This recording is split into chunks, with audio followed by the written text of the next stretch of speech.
Halo guys, kembali lagi bersama gue Fadil dari Suka IT.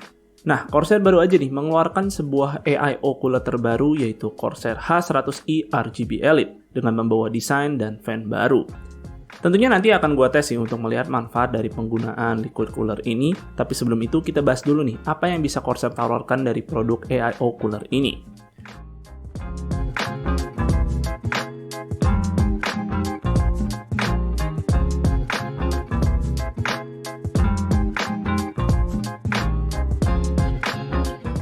Secara dimensi, cooler ini punya ukuran radiator 240 mm yang seperti biasa bakal muat untuk 2 fan 120 mm. Untuk material yang digunakan, radiatornya sendiri berbahan aluminium. Dan untuk bagian bawah waterblocknya sudah berbahan copper base yang di sini juga sudah di-apply langsung thermal paste-nya. Untuk panjang selangnya ini sekitar 400 mm yang gue sendiri sih merasakan ukurannya udah cukup fleksibel untuk segala orientasi pemasangan. Nah, fan yang digunakan di sini adalah merupakan seri terbaru yang bernama AF Elite Series. Ya, gue sendiri sih belum pernah ya megang AIO cooler dan fan dari Corsair sebelumnya. Tapi kalau gue lihat sih, fan yang digunakan kali ini memiliki bilah kipas yang lebih banyak, yaitu mencapai 9 bilah kipas. Dan soal build quality, gue rasa fan ini cukup solid banget sih. Kerasa banget ini bukan produk yang murah. Lalu untuk tipe bearing yang digunakan fan ini adalah fluid dynamic bearing, serta punya range RPM sekitar 400-1850. Untuk noise test-nya akan gue bahas lebih lanjut nanti. Kemudian di sini untuk logo Corsair-nya memiliki LED RGB yang nanti akan gue perlihatkan seperti apa. Dan logonya ini bisa dilepas pasang dengan mudah untuk menyesuaikan orientasi pemasangan. Kemudian ada hal yang cukup unik di mana Corsair tidak sama sekali memberikan buku petunjuk pemasangan. Melainkan di sini kita harus men-scan sebuah barcode yang ada di box cooler, di mana ini nantinya akan mengarahkan kita langsung ke halaman resmi produk ini. Dan tentunya di situ disertakan juga video cara pemasangannya. Gua rasa sih ini adalah cara yang lebih efektif ya daripada kita harus baca buku manual. Kemudian juga bisa dibilang sih pemasangan cooler ini sangat mudah sekali ya, apalagi bagi pengguna CPU Intel. Di sini Corsair udah pre-install langsung nih mounting soket Intelnya. Tapi kalau misal kita pakai AMD ya kita tinggal lepas aja dan ganti dengan mounting soket AMD. Lalu tanpa perlu menggunakan obeng pun di sini juga kita udah bisa masang cooler ini dengan mudah. Ya kecuali untuk radiatornya, tentu kita masih perlu obeng untuk masang bautnya. Untuk bagian konektornya ini memiliki kabel berbentuk L dan juga sudah USB Type-C. Jadi bagi motherboard yang memiliki heatsink VRM, tentu kabel konektornya ini tidak akan bersentuhan dan orientasinya bisa kita atur baik menghadap kiri ataupun kanan.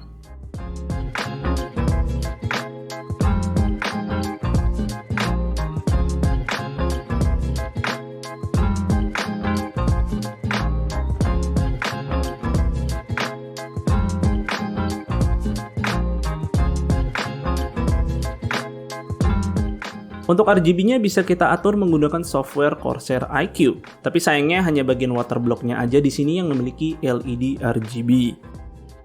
Lalu untuk software iCUE ini selain kita bisa ngatur warna RGB, kita juga bisa buat monitoring suhu, hingga ngatur kecepatan RPM fan menggunakan beberapa preset yang ditawarkan software iCUE, atau kita juga bisa di sini bikin fan curve sendiri. Oke, kita langsung aja masuk ke topik utama yaitu uji coba AIO cooler ini. Dimana sesuai judul, gue akan menggunakan APU Ryzen 7 5700G untuk menguji apakah penggunaan AIO cooler bakal mubazir. Dengan begitu, gue akan membandingkannya dengan air cooler yang di sini gue akan menggunakan Site Mugen 5 ARGB Plus karena ya ini satu-satunya air cooler terbaik yang gue pegang saat ini. Untuk thermal paste-nya di sini keduanya menggunakan bawaan cooler site karena sorry banget guys, kebetulan stok thermal paste gue pada habis dan belum sempat nyetok lagi, tapi ya setidaknya gue samakan aja semuanya supaya tidak ada perbedaan variabel yang disebabkan penggunaan thermal paste yang berbeda. Untuk komponen lain di sini gue menggunakan motherboard dari ASRock B550M Steel Legend. Kemudian di sini gue menggunakan RAM Team Group T4 Zeus 16GB yang gue OC ke 3600 MHz CL18. Untuk storage-nya gue menggunakan SSD NVMe dari Team Group T-Force Cardia Z44L 500GB yang merupakan SSD PCIe Gen 4 x 4 kelas N3.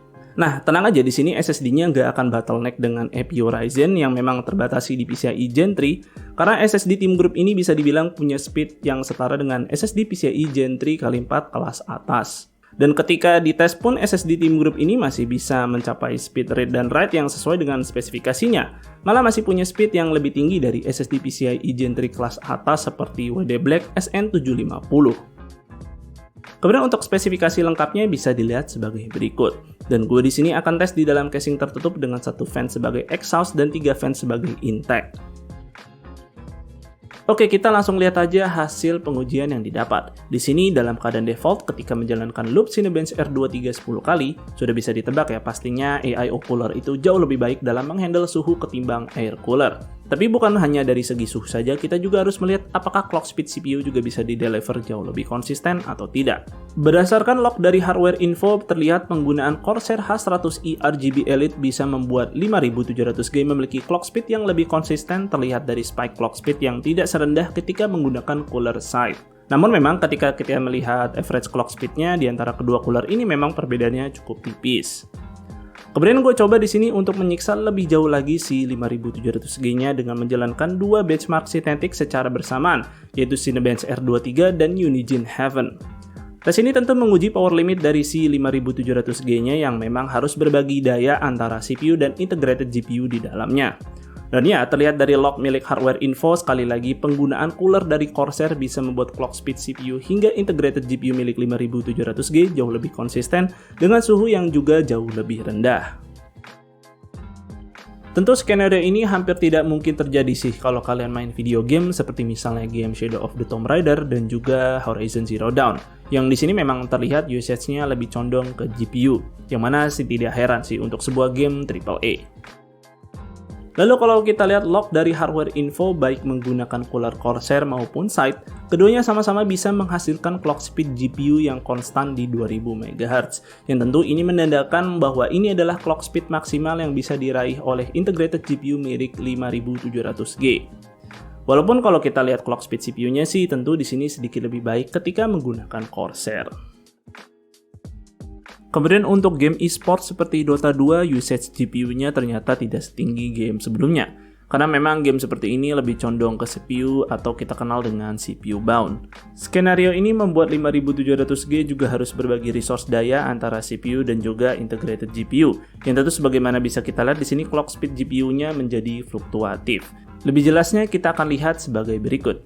Berdasarkan log milik hardware info pun sekali lagi clock speed CPU dan GPU-nya bisa lebih konsisten ketika menggunakan Corsair.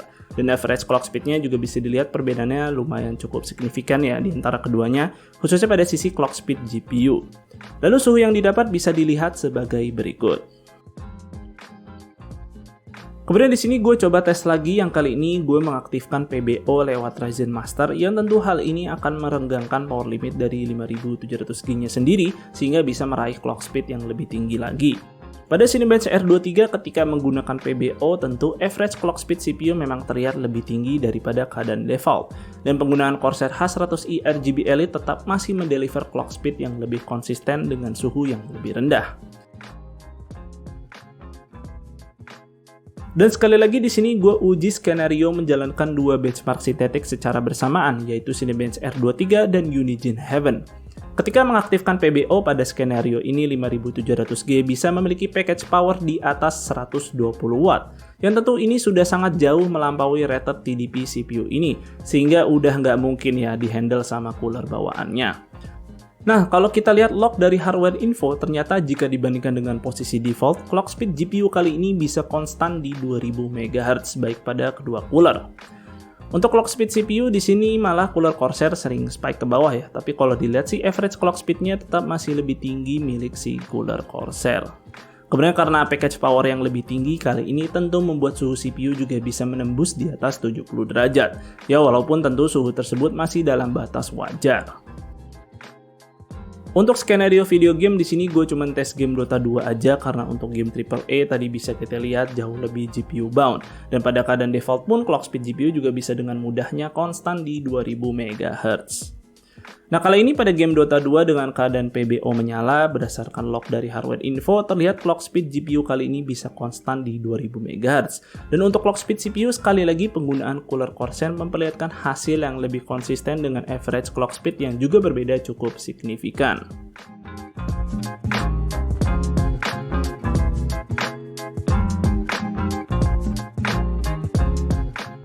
Terakhir di sini gue mengetes noise yang dihasilkan dari Corsair H100i Elite RGB, dan di sini gue tes dalam keadaan fan casingnya juga ikut menyala. Pada saat idle bisa dibilang lumayan kalem sih, dan berikut jika dibandingkan dengan air cooler dari side. Kemudian pada saat keadaan full load Cinebench F23, noise-nya juga masih cukup terjaga di bawah 40 desibel.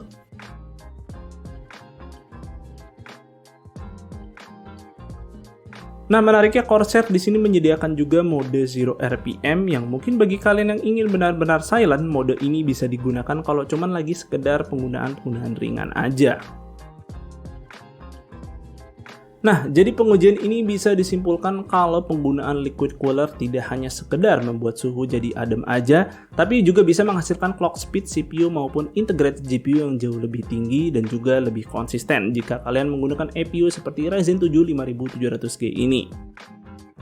Walaupun memang penggunaannya untuk skenario game AAA tidak begitu memberikan perbedaan yang cukup signifikan, tapi gue cukup yakin sih untuk pengguna APU seperti ini mayoritas sekedar hanya untuk memainkan game ringan atau game e-sport saja. Yang tentu kalau kita lihat skenario Dota 2 tadi pada keadaan default saja punya impact yang cukup signifikan. Tentu dampak dari clock speed yang lebih konsisten membuat kejadian seperti frame drop akan jauh lebih minim terjadi. Lalu di sini gue memang tidak ngetes overclocking karena sudah pasti clock speednya bakal flat dan jadinya hanya adu adem-ademan suhu aja. Dan juga kebetulan gue lagi nggak megang liquid cooler lain untuk diadu, jadi rasanya agak kurang fair sih kalau pengetesan ini hanya dilihat dari sisi suhu yang lebih adem. Untuk harga Corsair H100i Elite RGB ini bisa dibilang cukup murah jika kita bicara liquid cooler dari brand Corsair ya. Dan di harga segini kalian udah dapat build quality cooler yang sangat baik, pemasangannya yang cukup mudah, kemudian fan yang minim noise, serta garansi resmi selama 5 tahun. Jadi gue lumayan merekomendasikan si liquid cooler ini. Walaupun memang agak disayangkan untuk fan-nya belum punya RGB, dan untuk selangnya ini jika kalian menggunakan GPU yang lumayan bulky, mungkin akan bersentuhan nih dengan backplate-nya. Jadi ya agak ngeri-ngeri sedap sih, ya pintar-pintarnya kita aja sih ngatur posisi selangnya aja. Lalu kalau kalian memang tertarik, di sini Corsair menawarkan dua model lainnya yaitu ukuran 280 mm dan 360 mm.